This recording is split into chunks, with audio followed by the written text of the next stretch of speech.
Chapter 4. From this day, natural philosophy, and particularly chemistry, in the most comprehensive sense of the term, became nearly my sole occupation. I read with ardor those works, so full of genius and discrimination, which modern inquirers have written on these subjects. I attended the lectures and cultivated the acquaintance of the men of science of the university, and I found, even in M. Krempe, a great deal of sound sense and real information, combined, it is true, with a repulsive physiognomy and manners, but not on that account the less valuable. In M. Waldman I found a true friend. His gentleness was never tinged by dogmatism, and his instructions were given with an air of frankness and good nature that banished every idea of pedantry. In 1,000 ways he smoothed for me the path of knowledge, and made the most abstruse enquiries clear and facile to my apprehension. My application was at first fluctuating and uncertain.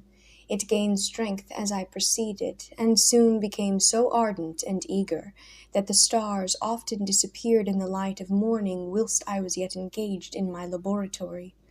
As I applied so closely, it may be easily conceived that my progress was rapid. My ardor was indeed the astonishment of the students, and my proficiency that of the masters. Professor Krempe often asked me, with a sly smile, how Cornelius Agrippa went on, whilst M. Waldman expressed the most heartfelt exultation in my progress. 2 years passed in this manner, during which I paid no visit to Geneva, but was engaged heart and soul in the pursuit of some discoveries which I hoped to make. None but those who have experienced them can conceive of the enticements of science. In other studies you go as far as others have gone before you, and there is nothing more to know, but in a scientific pursuit there is continual food for discovery and wonder. A mind of moderate capacity, which closely pursues one study, must infallibly arrive at great proficiency in that study, and I, who continually sought the attainment of one object of pursuit, and was solely wrapped up in this, improved so rapidly that, at the end of 2 years, I made some discoveries in the improvement of some chemical instruments, which procured me great esteem and admiration at the university. When I had arrived at this point, and had become as well acquainted with the theory and practice of natural philosophy as depended on the lessons of any of the professors at Ingolstadt, my residence there being no longer conducive to my improvements, I thought of returning to my friends and my native town, when an incident happened that protracted my stay. One of the phenomena which had peculiarly attracted my attention was the structure of the human frame, and indeed any animal endued with life, whence I often asked myself, did the principle of life proceed? It was a bold question, and one which has never been considered as a mystery, yet with how many things are we upon the brink of becoming acquainted, if cowardice or carelessness did not restrain our enquiries? I revolved these circumstances in my mind, and determined thenceforth to apply myself more particularly to those branches of natural philosophy which relate to physiology. Unless I had been animated by an almost supernatural enthusiasm, my application to this study would have been irksome, and almost intolerable.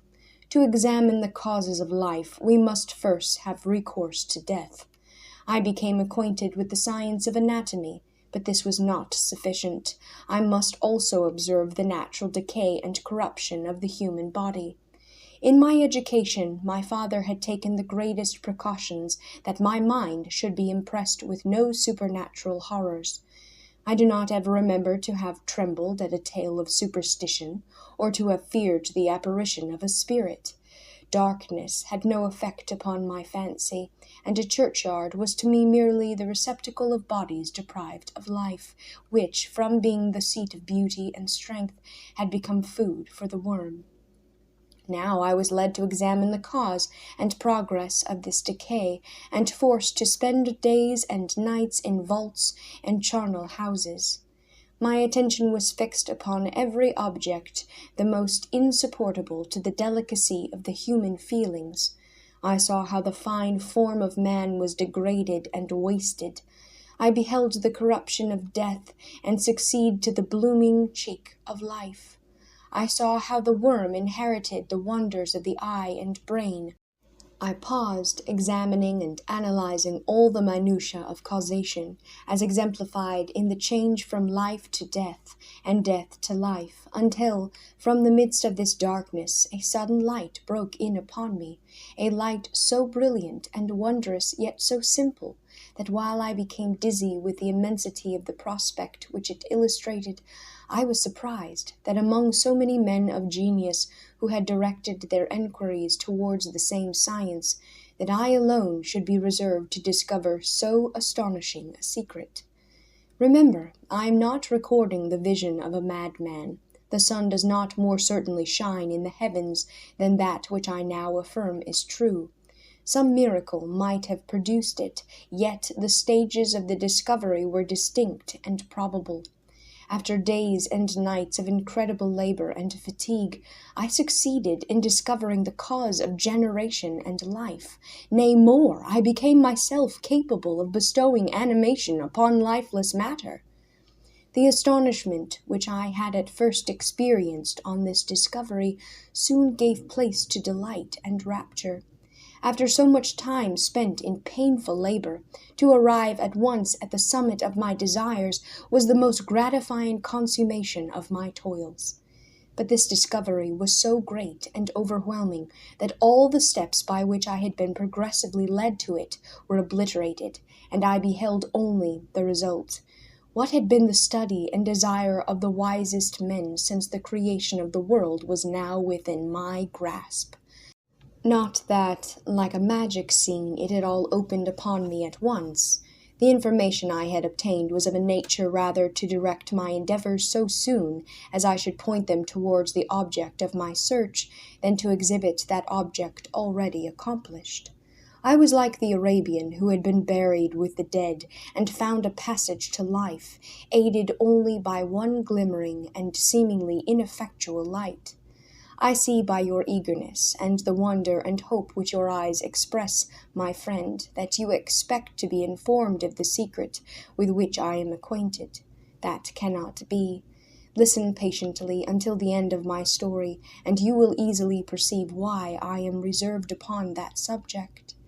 I will not lead you on, unguarded and ardent as I then was, to your destruction and infallible misery.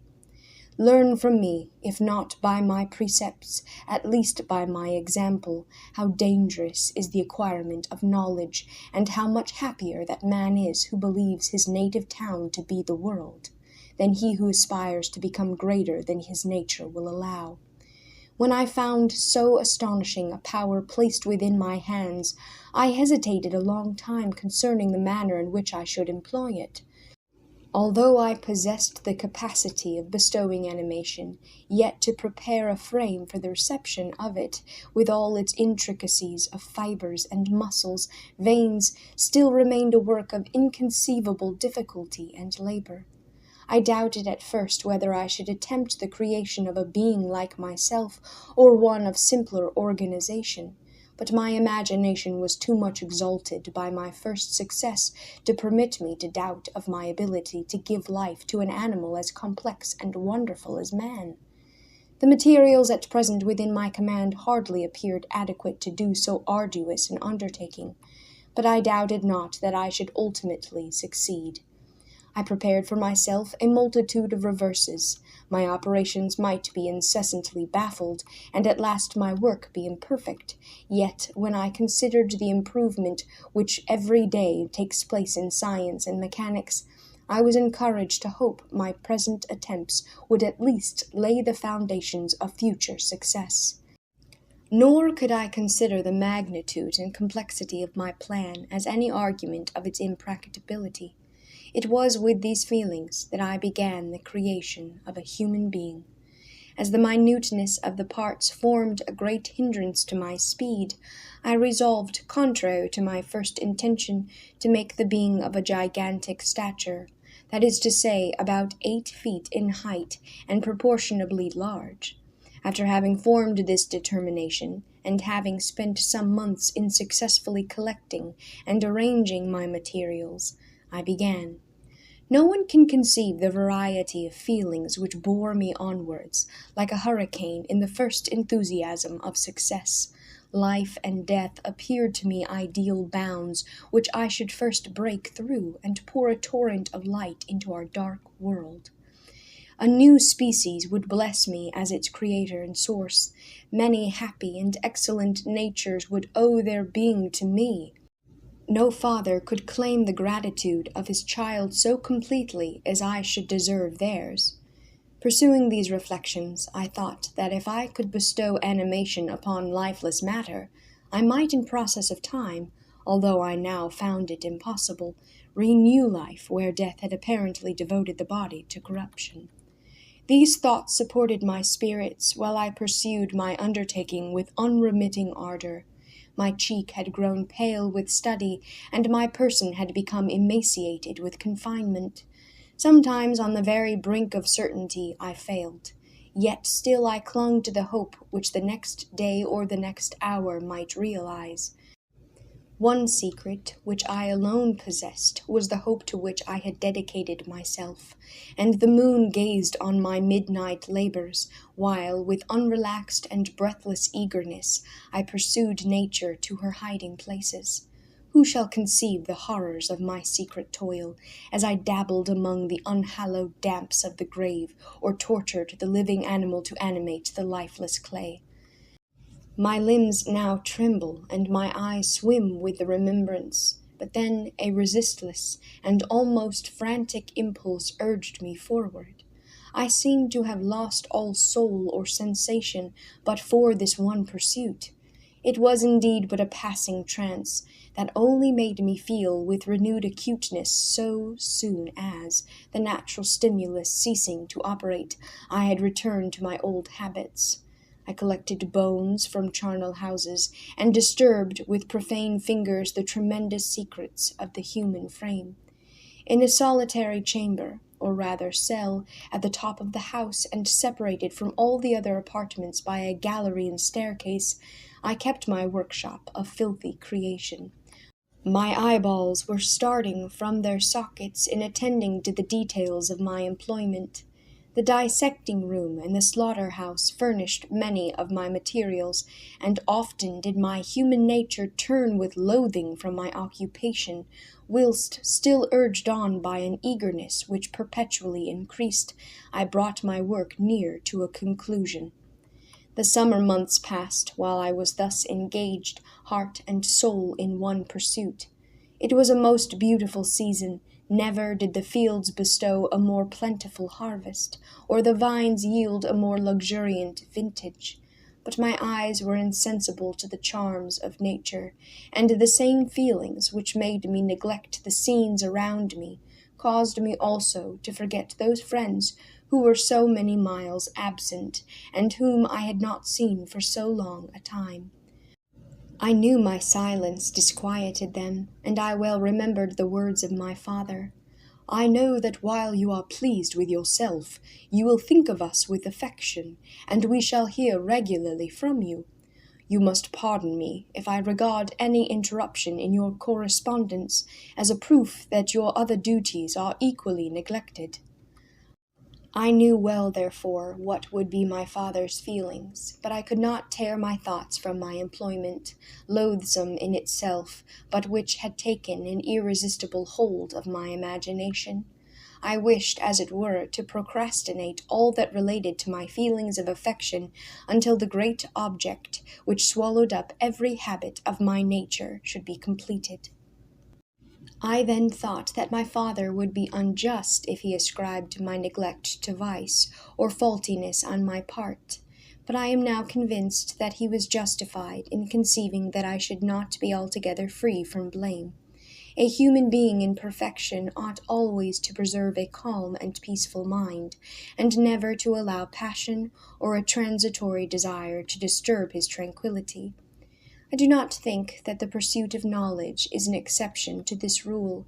If the study to which you apply yourself has a tendency to weaken your affections and to destroy your taste for those simple pleasures in which no alloy can possibly mix, then that study is certainly unlawful, that is to say, not befitting the human mind.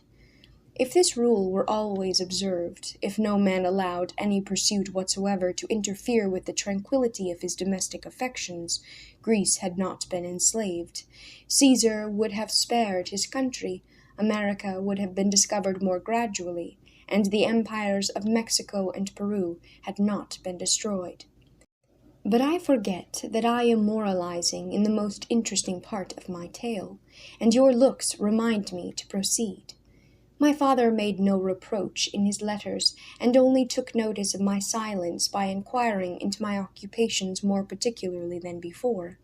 Winter, spring, and summer passed away during my labors, but I did not watch the blossom or the expanding leaves, sights which before always yielded me supreme delight, so deeply was I engrossed in my occupation.